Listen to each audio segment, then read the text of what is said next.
मध्य प्रदेश शासन के पूर्व वित्त मंत्री जयंत मलैया के प्रयासों से दमोह को एस्ट्रो टर्फ की सौगात मिली थी और अब दमोह जिले के खिलाड़ी ग्रीन घास पर और ग्रीन टर्फ पर खेल सकते हैं और अंतर्राष्ट्रीय खिलाड़ी भी बन सकते हैं। ऐसे में इस ग्राउंड की विशेष व्यवस्थाओं के लिए उन्होंने स्पोर्ट डायरेक्टर पवन जैन से बातचीत की और ग्राउंड के संबंध में विशेष सुविधाएं दिए जाने के संबंध में चर्चा करते हुए आगामी दिनों में एस्ट्रोटर्फ में बाकी बची सुविधाओं को और भी उपलब्ध कराने की बातचीत की।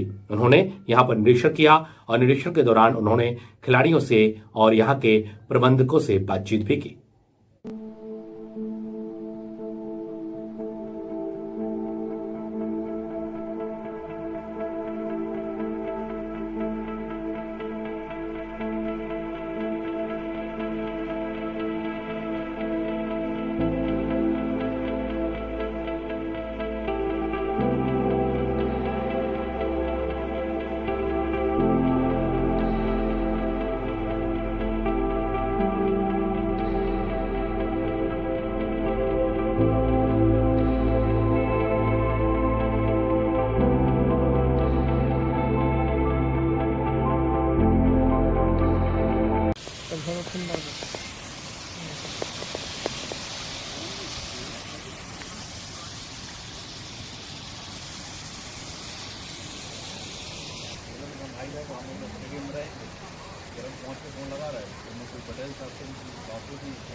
प्रभु श्री राम के मंदिर निर्माण के लिए निधि संग्रह का कार्य चल रहा है। आगामी 25 जनवरी तक बड़ी राशियों को कलेक्ट किया जाएगा।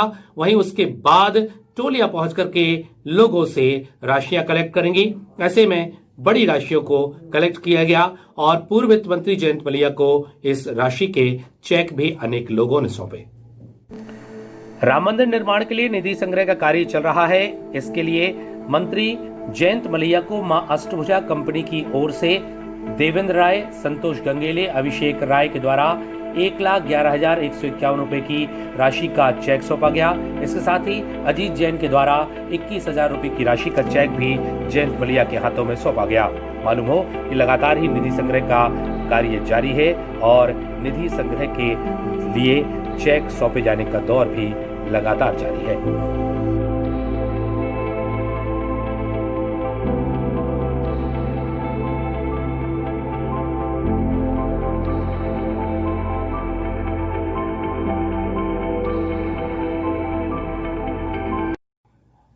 मध्य प्रदेश आजीविका मिशन के द्वारा अनेक स्थानों पर विविध कार्यक्रम किए जा रहे हैं और इन कार्यक्रमों के तहत, इन सेंटरों के तहत, इन योजनाओं के तहत बेरोजगारों को रोजगार भी दिया जा रहा है।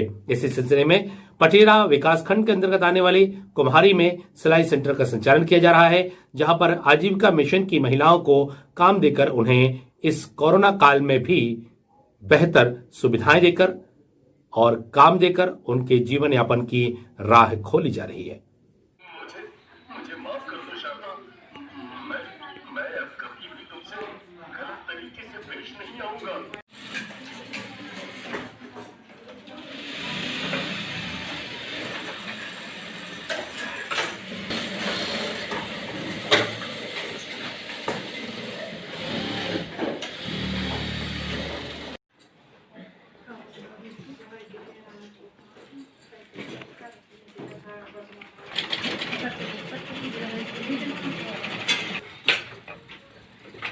क्या नाम है आपका? मला विश्वकर्मा। समूह का नाम? लक्ष्मी टू। जी बताएं। आजीविका मिशन द्वारा हम लोगों को समूह में जोड़ा गया और सिलाई का काम मिला है, जो हम यूनिफॉर्म बना रहे थे अभी। क्या नाम है आपका? शशि। एक दिन में कितनी यूनिफॉर्म बनाते हैं आप? 20 यूनिफॉर्म बना लेते हैं। क्या रेट दर मिल रही है? 20 रुपये।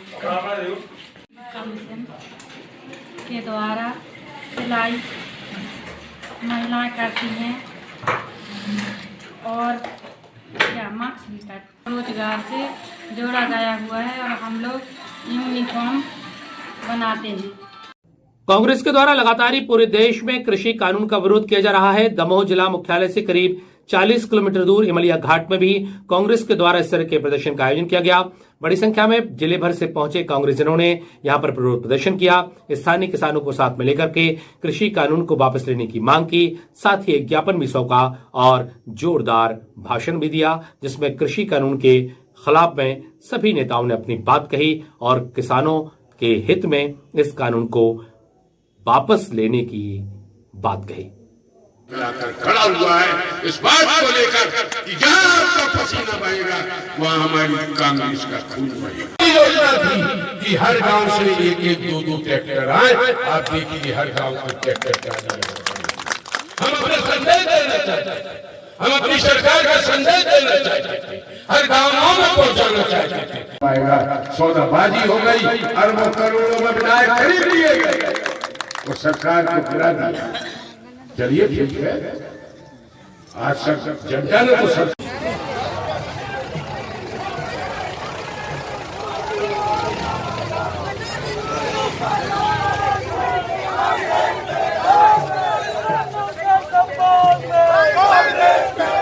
देखा तलवारी वाली वापस लो, वापस लो, वापस लो, कानून वापस लो। मोदी तेरी कानूनदारी नहीं चलेगी।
जो मोदी सरकार ने 3 काले कानून जो कि सीधे सीधे किसानों के हित पर कुठाराघात है, इन 3 काले कानूनों को मोदी सरकार वापस ले और साथ ही साथ और भी जो हमारे किसानों की मुख्य समस्याएं हैं उसको लेकर हमने अपने आज इमलिया मंडल में किसानों के साथ में एक प्रदर्शन और धरना किया, जिसमें कि सैकड़ों की संख्या में ट्रैक्टर और हजारों की संख्या में लोग यहाँ पर इकट्ठे हैं, जो कि आप देख रहे हैं। साथ ही साथ पूरे दमोह के अंदर, जिले के अंदर, चाहे पथरिया, चाहे पटेरा, चाहे हटा, चाहे तेंदुखेड़ा, चाहे जवेरा, सभी जगह पर इस प्रकार के आंदोलन चल रहे हैं। और खासकर उन लोगों को हम लोग श्रद्धांजलि भी अर्पित कर रहे हैं जो किसान बॉर्डर पर मोदी सरकार के खिलाफ डटा हुआ है, उनको श्रद्धांजलि है, यही सच्ची श्रद्धांजलि है। और बहुत जल्द यह पूरा जब हमारा एक सर्किल पूरा हो जाएगा, हम सब इकट्ठे होकर जिले में एक बृहद प्रदर्शन करेंगे। का उद्देश्य जो दिल्ली में बैठे हुए हमारे करीब 55-56 दिन से किसान भाई हैं, उनके जो 3 काले कानून हैं, एक ही मांग है उन लोगों की और पूरे देश की, जिन 3 काले कानून को वापस ले सरकार और नया कोई किसान हितैषी बिल सामने लाए। और उन किसान बिलों में कोई ज़्यादा मांग नहीं है, वो चाहते हैं कि MSP है, जो न्यूनतम समर्थन मूल्य है, उसको कानून का दर्जा प्राप्त हो जाए तो हमारे किसान खुशहाल होगा और मोदी जी को भी धन्यवाद देगा। देखिए, दमोह विधानसभा के इमलिया मंडल से आज हमने दिल्ली के जो किसान हैं उनकी आवाज़ को मजबूत करने के लिए यहाँ से हुंकार लगाई है। आपने देखा हज़ारों की संख्या में किसान साथी ट्रैक्टरों के साथ और मोदी सरकार के खिलाफ नारे लगाते हुए यहाँ पर आए हैं और उन्होंने प्रदर्शन किया। और हम ये मांग करते हैं कि मोदी सरकार इन तीनों जो काले कानून हैं जो किसान विरोधी हैं उनको वापस ले। सरकार ने आज झुंझुना दिखाने का प्रयास किया किसानों को, आपने देखा होगा। उन्होंने कहा हम 1.5 साल तक इन कानूनों को लागू नहीं करेंगे। वो चाहते हैं मोदी जी किसी तरीके से झुंझुना पकड़ाकर अपना 2024 का चुनाव निपटा लें, पर किसान समझ गए हैं मोदी सरकार को, इसलिए उन्होंने साफ मना कर दिया है कि हम किसी भी स्थिति में नहीं हटेंगे जब तक काले कानून वापस नहीं लेंगे। हम कांग्रेस के समर्थजन उनकी मांगों का पूर्ण समर्थन करते हैं और सरकार से मांग करते हैं कि इन काले कानूनों को वापस ले। आज लगभग 59 दिन पूरे हो गए हैं और केंद्र सरकार के अड़ियल रुख के कारण जो किसान राजस्थान, उत्तर प्रदेश, हरियाणा और पंजाब की बॉर्डर पे किसान लोग आंदोलन में बैठे हुए हैं, परंतु सरकार आज दूसरी चीज़ों पर ध्यान तो दे रही है, परंतु जो किसान कड़कड़ाती ठंड में बैठे हैं उनके ऊपर ध्यान नहीं दे रही है। आज इस आंदोलन के माध्यम से हम केंद्र सरकार से आग्रह करते हैं कि आप मोदी जी मन की बात तो करते हैं पर किसानों के मन की बात नहीं समझ पा रहे हैं। आप इन काले कानूनों को वापस लो और जो 60 लोग लगभग शहीद हुए हैं, जिनमें कल एक सरदार जी जो थे उनकी कल उन्होंने दम तोड़ा है बॉर्डर पे, तो ऐसे उन 60 लोगों को हम जिला कांग्रेस कमेटी की तरफ से विनम्र श्रद्धांजलि अर्पित कर रहे हैं। और इमलिया मंडल के हमारे जाबाज अध्यक्ष भाई जुगराज सिंह जी, अमर सिंह जी और जिन लोगों ने भी आज यहाँ पर हमारे किसानों के आंदोलन को यहाँ इकट्ठा किया है, किसान आंदोलन किया है, जिला कांग्रेस कमेटी उनका भी आभार व्यक्त कर रही है। हम देश की 50% आबादी हैं, इसलिए हमारा जितना जिला कांग्रेस एकजुट होकर खड़ा हुआ है, हम सब महिला जन के साथ में खड़े हैं, अधिकता से खड़े हैं। और जिस तरह से ये 3 काले कानून लाए गए हैं उसके विरोध में किसान जो दिल्ली में 20 किलोमीटर की परिधि में बैठे हुए थे, उनको जब ये समाप्त नहीं कर पा रहे हैं, तो मैं आपका ध्यान आकर्षित कराना चाहूँगी कि इन्होंने NIA को जांच दे दी है और किसान नेताओं को नोटिस किया जा रहा है। नोटिस कर करके उनको बुला के इस किसान के आंदोलन को कुचलने का प्रयास, षड्यंत्र चालू कर दिया है मोदी जी ने, क्योंकि वो कह रहे हैं कि फंडिंग कहाँ से आ रही है, धन कहाँ से आ रहा है, खलिस्तानी दे रहे हैं। ये ऐसा करके वो देश को गुमराह करना चाह रहे हैं। जो किसान अन्नदाता है, जो पूरे देश का पेट भरता है, क्या उतना अपने लोगों का पेट नहीं भर पाएगा कि 56 दिन से बैठा हुआ अड़ा? तो मैं यहाँ से मांग करती हूँ कि मोदी जी देश को गुमराह ना करें। एक एक किसान को मैं जागरूक करना चाहती हूँ। हमारे यहाँ विधानसभा उपचुनाव है, उसमें किसान का साथ दे। जिस तरह से मंदिर बना, हम सब हिंदू जन एक हर्षित हुए, एक साथ खड़े हुए, सारे ईद दिवाली हम अपने सारे त्योहार एकजुटता से मनाते, वैसे किसान भाई के साथ सड़कों पर आ जाए, वह आए, ताली बजाए, थाली बजाए, काले दिवस मनाए, काला झंडा दिखाए, काले पट्टियां बांधे और हर तरह से विरोध प्रदर्शन करे पूरे प्रदेश में, ताकि यह आवाज़ दिल्ली तक जाए, हमारे किसान भाइयों तक जाए और वह समझ जाए कि हम कमज़ोर नहीं हैं और सारा किसान जन देश का एक है। एकजुटता से हम उपचुनाव भी लड़ेंगे, जीतेंगे भी। एक आंधी यहाँ से चलेगी जो तूफान और सुनामी बनेगी और आने वाले दिनों में हमारे सारे देशवासियों को समझ में आएगा कि किसान आंदोलन कितनी अधिकता से खड़ा हुआ है। दमोह तहसील के इमलिया घाट मंडल इमलिया घाट वृत्त में इमलिया घाट के किसानों के द्वारा केंद्र सरकार के द्वारा लाए गए किसान कानूनों के विरोध में और अपनी कुछ मांगों को पूरे करने के लिए ज्ञापन प्रस्तुत किया है, जो कि माननीय महामहिम राष्ट्रपति जी के नाम से है और कलेक्टर महोदय के द्वारा वो भेजा जाएगा। आज मैंने इसको यहाँ पर लिया है और जाकर के मैं साहब को इसको दूंगी और जो उनकी मांगे हैं उनको उचित प्लेटफॉर्म तक पहुँचे वो और उन पर विचार हो, उसके आगे उसके लिए ज्ञापन मैंने लिया है। दमोह जिला मुख्यालय के साथ अब ग्रामीण अंचलों में भी शासकीय भूमि को अतिक्रमण से मुक्त कराए जाने की कवायद शुरू हो गई है। ऐसे हालात में दमोह तहसील की तहसीलदार बबीता राठौर के द्वारा घाट पिपरिया ग्राम पंचायत पहुंच करके वहां पर गौशाला निर्माण के लिए 6 एकड़ भूमि जो चयनित की गई है उसको अतिक्रमण से मुक्त कराने के लिए हिदायत दी गई। वहीं स्कूल भवन के 4 एकड़ भूमि पर जो कब्जा किया गया है उसको भी अतिक्रमणकारियों को हिदायत देकर के उस अतिक्रमण को हटा लेने की बात कही और कुछ समय दिया गया। यदि ऐसा नहीं होता तो आगामी दिनों में प्रशासन के द्वारा कार्रवाई किए जाने की बात भी कही गई। आज आप एक आध दिन में ये जमीन हैंड ओवर कर देंगे तो मैं 2-3 दिन चलना काम चालू कर दूंगा गौशाला का, प्लस ये अपना स्कूल का जो खतरी निर्माण होना है उसका काम चालू कर देंगे। अभी चलेंगे मीना जी, तो हम आपको भी पूरा रोड बता देंगे कि कहाँ से कैसे हम लोग ले रहे हैं। एक नजरी नक्शा आप तैयार कर लीजिए और मुझे लगता है नजरी नक्शा पर्याप्त है जब अपने को मालूम है पूरी सरकारी है, तो जहाँ जहाँ से अपन चलेंगे वहाँ को नहीं छीनना हाँ, है। अब उसको अलग से हम नहीं पक्के निर्माण में आपने बोला मेमनी बोल रही तो पक्का निर्माण पर नहीं छीना छेड़ने नहीं है। कच्चा मकान जो है जिन्होंने एक्स्ट्रा निर्माण किया वो हटाएंगे। बिल्कुल मतलब लोगों ने अपना घर बना लिया, उससे 50 मीटर दूर पे शौचालय बना लिया, वो सब हटवाएंगे। होगा नहीं होगा तो जिनको उनको शिफ्ट नहीं करेंगे, बस शौचालय की दिक्कत नहीं मान पाएंगे सब। एक दो जन बाहर खड़े हैं कि हमारा मकान गांव में नहीं, हमें यही प्लाट पर लिए हुए, उनसे भी संपर्क बातचीत कर लेना। तो कोई साथ में रहेंगे तो बता देंगे बातचीत करो, लेकिन बातचीत कर रहे थे मैडम के सामने बातचीत ऐसी भी परेशानी जो भी अभी दिक्कत है तो आप भी ये उपस्थित है कि भाई हम छोड़ देंगे या जो भी समस्या है वो आप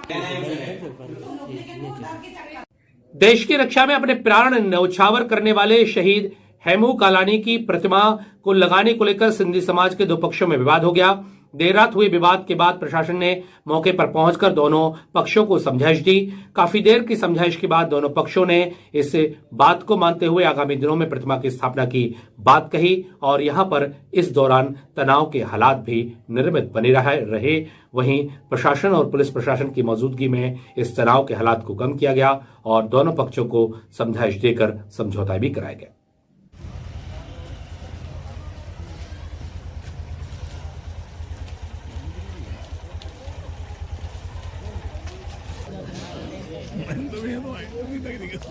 काम है भाई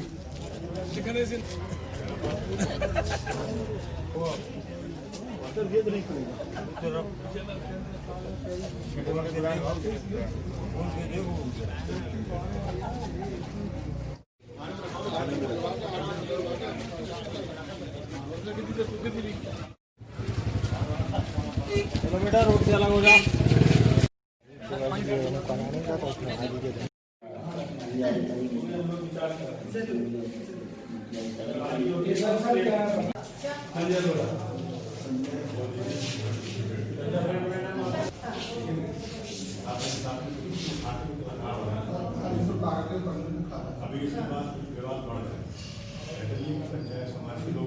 वीर हेमू कालानी का शहादत दिवस है। यहाँ पर जो है आज से करीब 6 माह पूर्व जो है शहीद हेमू कालानी की समाज की सहमति से प्रतिमा बनवा कर लाई जा चुकी थी। जहाँ स्थापना की जानी थी वो भी उसकी जानकारी सभी समाज के लोगों को दी गई थी और सभी की सहमति से प्रतिमा जयपुर से बनाकर लाए थे। उसके बाद जैसे ही हम लोग सभी समाज के लोगों के साथ में बैठे थे, उसमें हम लोग को जानकारी मिली कि डॉक्टर संगतानी को किसी प्रकार की कोई आपत्ति वहाँ पर सभी के समाज के लोगों ने मुझे फ़ोन पर बताया। मैं उनके साथ मिलने गया था। मैंने उनको बताया कि डॉक्टर साहब आपको क्या दिक्कत है। उन्हें सारी जानकारी उन्होंने दी कि भाई वहाँ पर हमें समाज के कुछ लोगों से दिक्कत है जिसके कारण हम स्थापना नहीं करने देंगे। मैंने कहा सर आपको क्या दिक्कत है, आपका भी तो मकान बना हुआ, उसमें भी तो 450-500 फुट में आपने अतिक्रमण किया, हम तो 5 फुट की जगह मांग रहे हैं, वो भी हम प्रशासन से मांग रहे हैं, हम कोई अतिक्रमण तो कर नहीं रहे हैं। परेशानी ये है कि मतलब कि मूर्ति रखी गई है, मतलब किसी का सहयोग नहीं मिल रहा है इनको, उसके बावजूद ये मतलब काम कर रहे हैं। इसके पहले भी जो इनने मूर्ति रखी थी, पहले छोटा मंदिर था यहाँ पे स्थापित, मतलब कह दिया था कि छोटा मंदिर बनेगा जी। फिर उसके बाद उसको मतलब दूसरा मतलब इनने फिर निर्माण किया, तो जिससे मेरे मकान को भी मतलब परेशानी में आ गया है। अब ये इसके बाद फिर ये दूसरी मूर्ति रखने रहे, तो अब मूर्ति रख रहे हैं ये पहले संत कंवर नाम की रखी हुई थी, अब हेमू कालानी जी की। क्या परेशानी है तो आपको? परेशानी ये है कि भाई मूर्ति यहाँ रखने का कोई स्थान ही नहीं है, और मेरा ये घर है यहाँ पे, तो परेशानी जायज़ बात है कि होगी। चार लड़के खड़े भी यहाँ होते हैं, दारू पीते हैं या और भी बातें हो सकती हैं। मैं सिंधी धर्मशाला के सामने अशोक वासवानी रहता हूँ। मेरा मकान का एक रूम लिया हुआ है ये संत कंवरराम मंदिर के जस्ट पीछे। मेरे से आज के 5-7 साल पहले संजय नाम रोहड़ा ने हमसे एक मूर्ति स्थापना करने के लिए जगह मांगी थी, तो मैंने कहा धर्म का काम है, मैंने जगह दे दी थी एक स्तंभ रखने के लिए। लेकिन उसके लिए उसने बहुत सारा फैलाव कर दिया और उसके बाद उसकी हवस ख़त्म ही नहीं हो रही, क्योंकि इस मूर्ति रखने से उसको समाज से पैसा कलेक्शन करता है, पूरे सिंधी समाज से, हर शहर से। तो पूरा समाज उसके विरोध में है। इसी मूर्ति के जस्ट बाजू में शाम को दारूखोरी होती है, माताएं बहनें निकल नहीं सकती। और मेरा जस्ट जो मैंने रूम लिया है मकान, वहाँ पे कार रखी रहती है, मेरे को कार निकालने में बहुत दिक्कत रहती है। और मैंने कभी आज तक एक बार भी उसको हाँ नहीं बोला है, लेकिन फिर भी उसने बिना मनमानी से अशेष बात की पुलिस प्रशासन को भी खबर है, इसके बारे में एक बार वो अरेस्ट भी हो चुका है और जमानत पे छूट चुका है, संजय नाम रोहिड़ा। उसके बाद कलेक्टर महोदय को भी हम लोगों ने विज्ञापन दिया है इसका। उसके बाद भी ये इससे मनमानी करके आज ज़बरदस्ती अपना पत्रकार कहता है और बेवकूफ़ बनाता है समाज को, और यहाँ पे आके उसने मूर्ति रख दी है। इसको घोर हम लोग कहते हैं कि है तो वो, लेकिन उसके लिए रखना जहाँ भी है सार्वजनिक जगह पे रखे, ना कि किसी के मकान के सामने रखे। जहाँ रखी है वो शासकीय रोड है क्या? रोड शासकीय है, लेकिन मकान तो मेरा है ना, पीछे दरवाजा है, वहाँ से कार निकलती है। अच्छी बात नहीं है। और मेरे को प्रशासन से हाथ जोड़ के विनती करता हूँ कि कृपया करके मेरे को सहयोग करिए और इस मूर्ति को कृपया अभी से अभी उठवाइए तत्काल। दूसरी मूर्ति कहाँ से है? दूसरी मूर्ति कहाँ से आई? ये दूसरी तो रख रहा है ना, ये पहले तो 7 साल पहले की रखी हुई है। दूसरी मूर्ति आज रखी, अभी उसने आधा घंटा पहले। वो भी जबरदस्ती कहाँ से लेकर आया? ये अभी क्रेन वाला बोल रहा है कि एमलाई से आई है, और 407 से फिर यहाँ पे क्रेन से उसने पूरी प्लानिंग के साथ उसने आके बिना पूछे, समाज पूरा विरोध कर रहा है उसका, पूरा समाज, कोई भी नहीं उसके पक्ष में। डामर से भरा हुआ एक ट्रक जो मथुरा से चलकर जबलपुर जा रहा था, वह बटियागढ़ के पास बड़ी चढ़ाई पर मोड़ के दौरान वहां पर पलट गया, जिसमें चालक परिचालक गंभीर रूप से घायल हो गए। दोनों घायलों को पहले बटियागढ़ के सामुदायिक स्वास्थ्य केंद्र में इलाज के लिए भर्ती कराया गया, जहां गंभीर स्थिति होने पर उन्हें जिला अस्पताल में रेफर किया गया है। मालूम हो कि बटियागढ़ की बड़ी चढ़ाई पर लगातार हादसे हो रहे हैं, लेकिन इन हादसों पर नियंत्रण पाने का कोई उपाय अभी तक नहीं खोजा गया है। गाड़ी मेन बात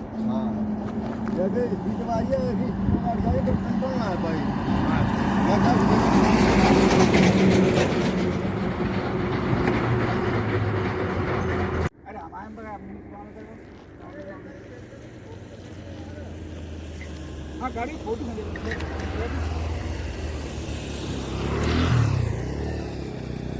अरे भैया हाँ बोलो भैया से बात नहीं हो पा रही है मेरी से बात नहीं हो पा रही है आपकी।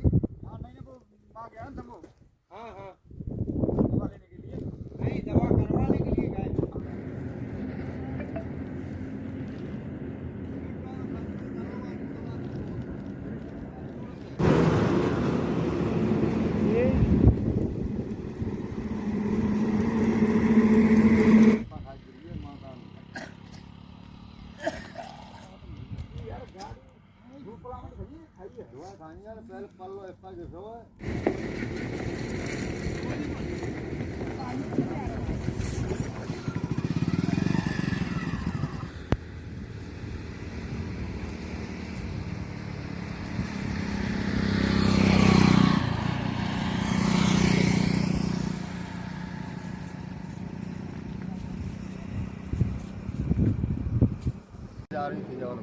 जबलपुर ही कैसे पलट गई है? मोड़ पे आ रही है, कोई गाड़ी फाट दबा गई है इसकी। पथरिया के युवा नेता ऋषभ सिंह राजपूत की पुण्यतिथि के अवसर पर पथरिया और दमोह के युवा साथियों ने वृद्ध आश्रम पहुंचकर वहां पर वृद्धों को आवश्यक वस्तुओं का वितरण किया। ऋषभ सिंह राजपूत की पुण्यतिथि के अवसर पर वृद्ध जनों को नाश्ता आदि का वितरण न करते हुए उन्हें आवश्यक सामग्री का वितरण किया गया। इस दौरान पथरिया एवं दमोह से आए उनके साथी मौजूद रहे।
हो गई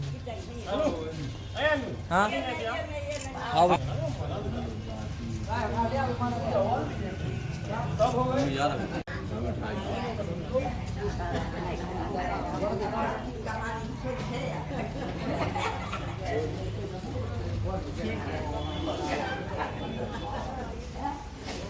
आज हम हमारे अनुज ऋषभ सिंह राजपूत जो कि पथरिया का एक युवा जुझारू साथी था, हम सभी के बीच में आज नहीं हैं। उनकी पुण्यतिथि पर आज सभी युवा साथी पथरिया से आए हुए हैं, दमोह के भी सभी लोग हैं। ऐसे सभी भाई सचिन खरे, अनुराग शुक्ला, उनके सभी नितिन, ऐसे सभी दोस्त वहाँ से आए हैं। और इन वृद्धों के लिए हम लोगों ने फल या कोई मिष्ठान वगैरह नहीं दिया है, उनकी उपयोगी वस्तु दिए हैं। जैसे टावल है, मंजन ब्रश है, जीवी है और तेल है। इस प्रकार से जो उपयोगी सामग्री है, टावल है, बिस्किट है, काजू किशमिश है, इस प्रकार से बहुत सारा आइटम दिया है किट बना के। तो आज उस ऋषभ के सातवीं पुण्यतिथि पर भगवान श्री हरि से मैं प्रार्थना करता हूँ कि जहाँ भी हमारा अनुज हो वह प्रसन्न हो, उनके श्री चरणों में हो, वहाँ प्रसन्न हो। और हम सभी इसी प्रकार से उनको याद करते रहेंगे। सभी युवा साथियों का धन्यवाद, क्योंकि हमारे बीच में नहीं है, आज से नहीं हमेशा से ही उनके चाहने वाले इस प्रकार से आयोजन करते रहे हैं और आगे भी करते रहेंगे। आज हमारे परम मित्र ऋषभ सिंह राजपूत जखथर का रहने वाला था, जो हम सभी साथी हर वर्ष उसकी पुण्यतिथि मनाते हैं। जैसे कि हर वर्ष हम लोग पथरिया में मनाते थे, इस बार सब लोगों ने, मित्रों ने सोचा कि इस बार कुछ नया करें और दमोह में एक वृद्धाश्रम में आके हम लोगों ने बहुत सी डेली यूज़ की सामग्री डोनेट की है। और सभी मित्रों का ऐसे ही सहयोग बने रहे और हमारा मित्र ऋषभ सिंह राजपूत जहाँ कहीं भी है, भगवान उसकी आत्मा को शांति रखे, उसे खुश रखे। आज हमारे परम मित्र बचपन का साथी था ऋषभ सिंह राजपूत। लगभग 5 वर्ष पहले एक सड़क हादसे में अभाना के पास में उसकी दुर्घटना में उसकी मृत्यु हो गई थी। उसकी स्मृति में हर साल हम लोग कोई ना कोई आयोजन करते हैं। इस साल वृद्धाश्रम में वृद्धों के लिए उनके डेली ज़रूरत का सामान हम लोगों ने अपने सब मित्रों के सहयोग से उनके लिए कुछ करने का प्रयास किया। और भगवान से अनुरोध है कि ऋषभ जहाँ कहीं भी हों खुश रहे, उसकी आत्मा को ईश्वर शांति दे और हम सभी पर उसका सहयोग हमेशा बना रहे। पर्यटन मंत्रालय के द्वारा ईएसआई के माध्यम से सिंगोड़गढ़ किला और अन्य स्थानों का संरक्षण किया जाना है, संवर्धन किया जाना है और यात्रियों की सुविधाओं के लिए यहां पर व्यवस्थाओं का जायजा लिया जाना है। इसके लिए कलेक्टर तरुण राठी ने इन स्थानों पर पहुंच करके वहां पर यात्री सुविधाओं के संबंध में आगामी दिनों में हो जाने वाली कार्य योजना संबंधी कार्यों की निरीक्षण किया, समीक्षा की और सिंगोड़गढ़ के आसपास होने वाले निर्माण के विषय में भी जानकारी ली। यहाँ पर उन्होंने भ्रमण किया, साथ ही इस मामले पर विस्तार से जानकारी भी दी। आप 10 वुडन लॉग हट्स लिख दो, 10 यहाँ पे स्पेस देख लो कितने बनेंगे, कम से कम 8 वुडन लॉग हट्स लिखिए और इसको डबल स्टोरी, डिसमेंटलिंग और एग्जिस्टिंग वन एंड कंस्ट्रक्टिंग और double storey accommodation for tourist. अपना उसमें रहता है वो पूरा बिछ जाए वहाँ तक, इतना एक अगर प्लान ये हो जाए और एमिनिटीज का हो जाए। पर्यटन मंत्रालय के द्वारा यहाँ पर सिंगोड़गढ़ किले के जीर्णोद्धार के लिए और उसके आसपास नागरिक सुविधाओं के विस्तार के लिए एक पूरा प्रोजेक्ट तैयार किया गया है। तो उसी प्रोजेक्ट को, जो कि एएसआई के माध्यम से क्रियान्वित किया जाना है, तो उसी प्रोजेक्ट के संबंध में जानकारी लेने और उसमें जो सुझाव हैं आम लोगों के या जो एएसआई के अधिकारियों के, उसके संबंध में आज ये दौरा किया गया है। तो आज इस जो पूरे इस क्षेत्र के ऐतिहासिक स्थलों को संरक्षित करने के लिए और नागरिक सुविधाओं में जो भी विस्तार होना है उसके लिए जो भी डीपीआर है, एक प्राइमरी डीपीआर आज उसकी तैयार की जाएगी। क्या क्या काम है कुछ काम के बारे में? इसमें जो मोटे तौर पर जो कार्य लिए जा रहे हैं उनमें जैसे जो रानी दुर्गावती का किला है उसका जीर्णोद्धार किया जाएगा, दरपा शाह जी की जो समाधि है और उसके साथ में जो निदान कुंड है उसके वहाँ पर किस तरीके से हम नागरिक सुविधाओं का विस्तार करें, टॉयलेट है, चेंजिंग रूम है, कैंटीन है और इसके साथ साथ एक हम टूरिस्ट की फैसिलिटेशन सेंटर भी बनाना चाह रहे हैं जहाँ पर पार्किंग की, टॉयलेट की, टिकट की, ये सभी सुविधाएं और कुछ हमारी दुकानें भी हों जहाँ पर हम सोवेनियर बेच सकें। तो ये पूरा एक टूरिस्ट फैसिलिटेशन सेंटर के रूप में भी उसको विकसित करने का प्रयास है। तो ये सब गतिविधियाँ इसमें DPR में शामिल हैं।